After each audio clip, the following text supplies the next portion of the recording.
So let's find Zara's.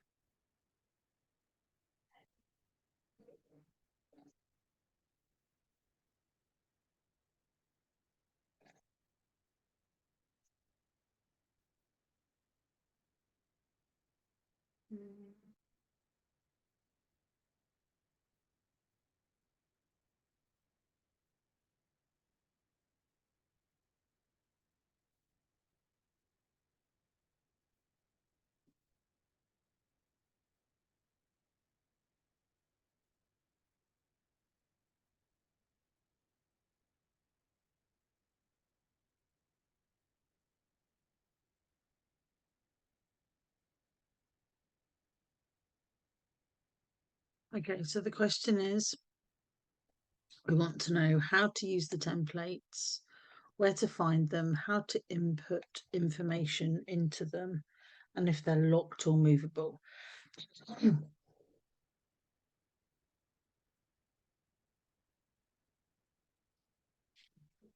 So those are our questions.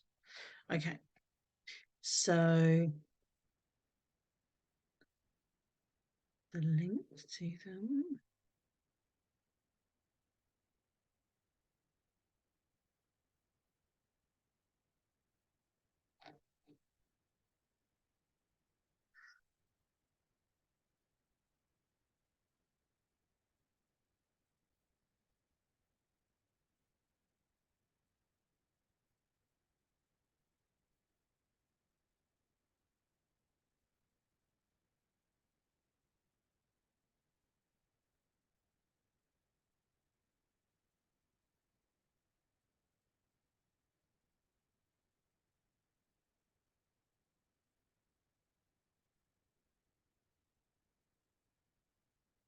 Can we find the link?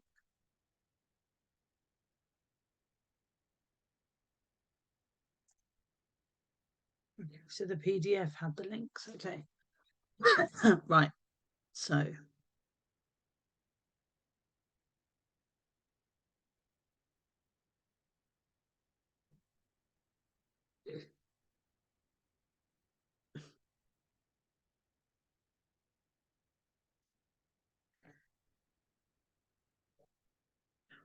when you've received your PDF with your links, where's that gone now?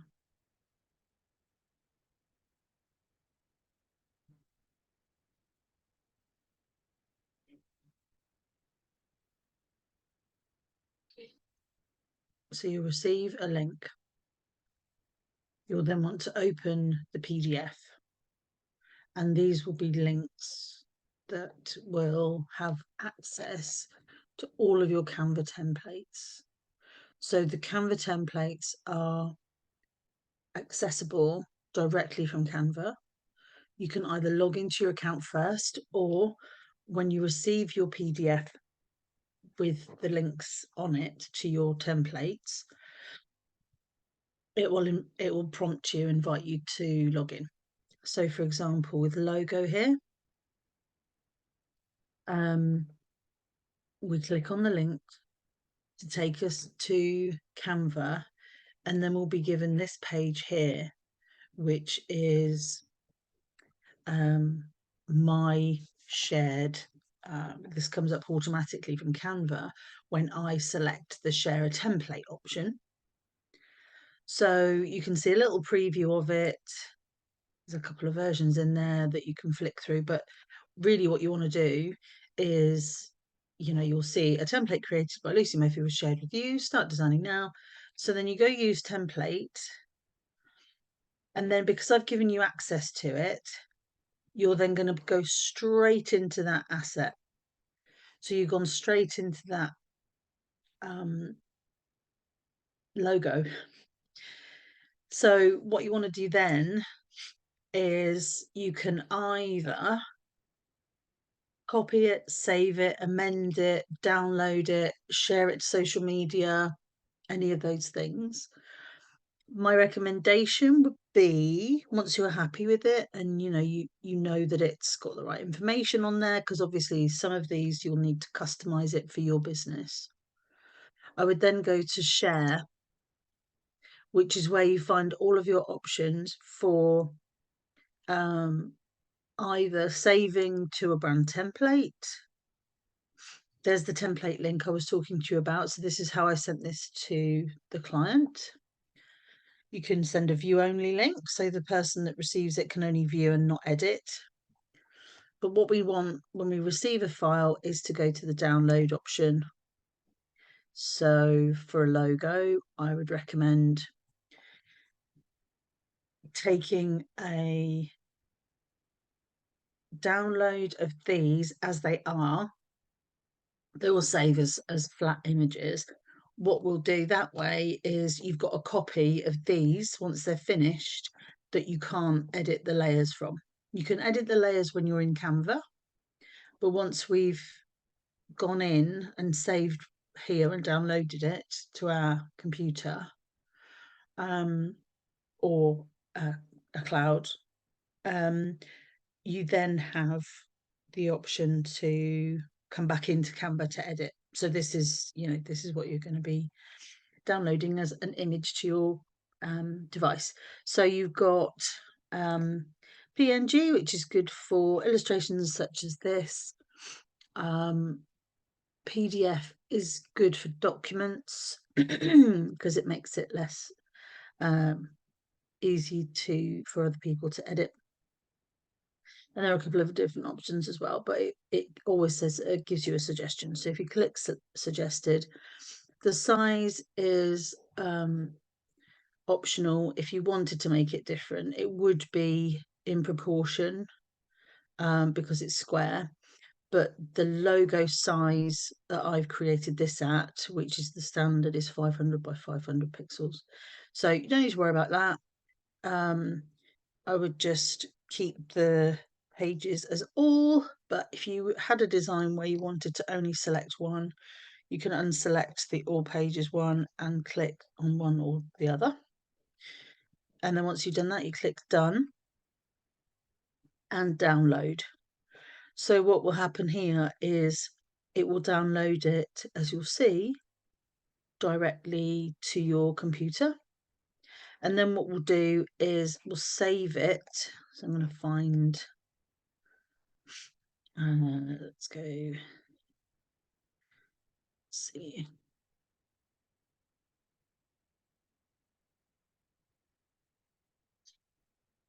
Save it in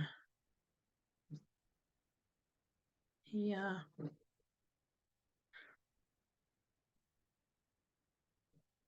And then as you can see, we can come out of Canva at this stage. And we can go to the downloads area on our computer.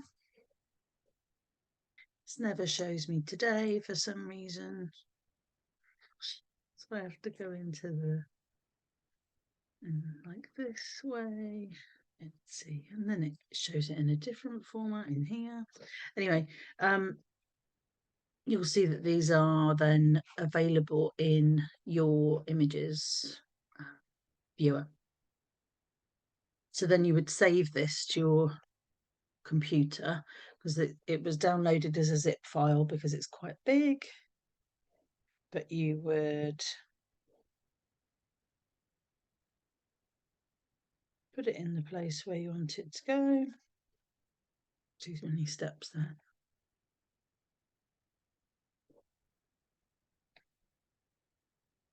Transparency we don't need because we're happy with it and it's finished. So then that is our finished, a copy onto our device of that logo. You can go to extract all if you wanted to just simply take the PNG files out of the zip file so that they can be accessed from your desktop, because otherwise you won't be able to do that. So that in a nutshell is how you download and save the assets that you've received from a template on Canva. to show you how you would use them for what you need, which was the next request, would be, okay, so we want to make a copy of this. So we're making a copy.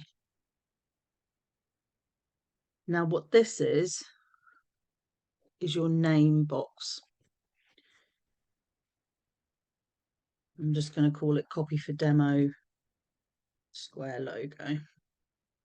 And then that has saved itself in your projects library. So for example, if you wanted to change this, you wanted to add to it, so you wanted to add some text, or you want to add an element or change a color, for example, you would simply do that as if it was a original creation. So each of these areas, will behave as the original did, but it's a copy. So then when you've changed, you make the changes that you want to make. Maybe you just want the font to be, more spread out, for example.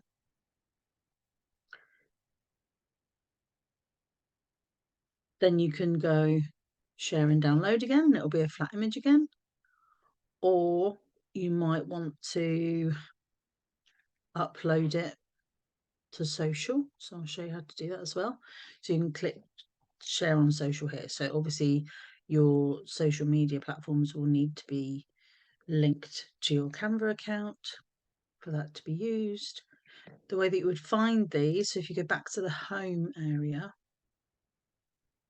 what you'll find is you can see all the projects that you've been working on, and then your projects are you can be filtered by who's changed them, what category they're in, i.e. what kind of format has it taken that you've created, and then the date modified. So I would go into today. So as you can see, it tells you, it brings up the projects that you've been working on today. So it's quite easy to find where they are. You can also make a, see if I can do it from in here.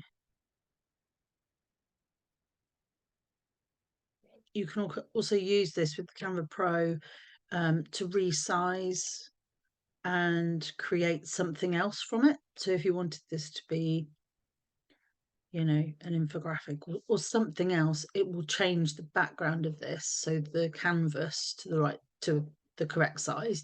What it won't do is beautifully reorganize all of the assets within it. So that's, it's good for the canvas size, but not so great for the design.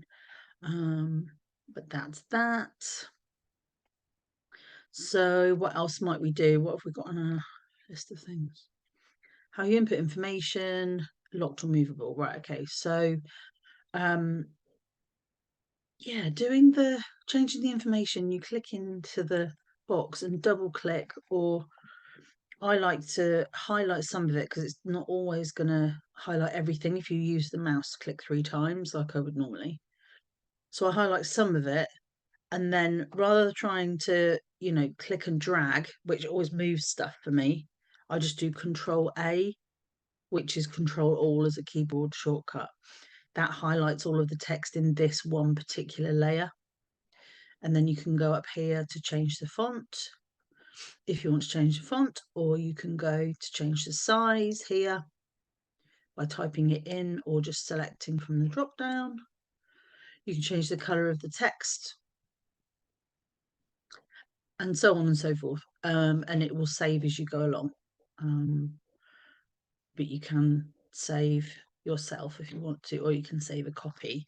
My recommendation, if you're in something like this and you want to make a couple of versions, I would suggest duplicating the page, because all you've done, as you've seen there, all you've done is you've just duplicated the exact same thing, and it's just added that as an additional page. So always worth bearing in mind, especially if you're really not sure about what design you're going for in the end, is to duplicate the page. So then finally, locked or movable. You can lock assets, but I would recommend only doing that if someone else needs to go in there, or if you don't trust yourself to just, if you're a bit sort of trigger happy and you're clicking away. A lot of the time, I'll find that backgrounds and, certain elements will sort of go wandering around when I'm not meaning to click them, and then you have to undo. You could, select some of them, group it, and then lock that particular element, so that if you sort of clumsily tried to go and move it, it wouldn't move because it's locked, and you can unlock it again. So that's a good one. So I think that is, yeah, that completes what I think is useful. I would say if you've got any other specifics, we can go into some of those design elements, like, increasing size and tidying it up, or, moving things around or adding new things in another one. But hopefully this helps. Let me know if you want it to be for one of the post templates, which in hindsight probably would have been useful, but the same rules apply. But potentially look at layers. So once you've watched this back, let me know. And if you're still left guessing about any of the ways of editing your templates, I'll then record something specifically for you, if you've got a specific use case, so that you can get the most out of them. Yeah, I hope this helps. Thank you.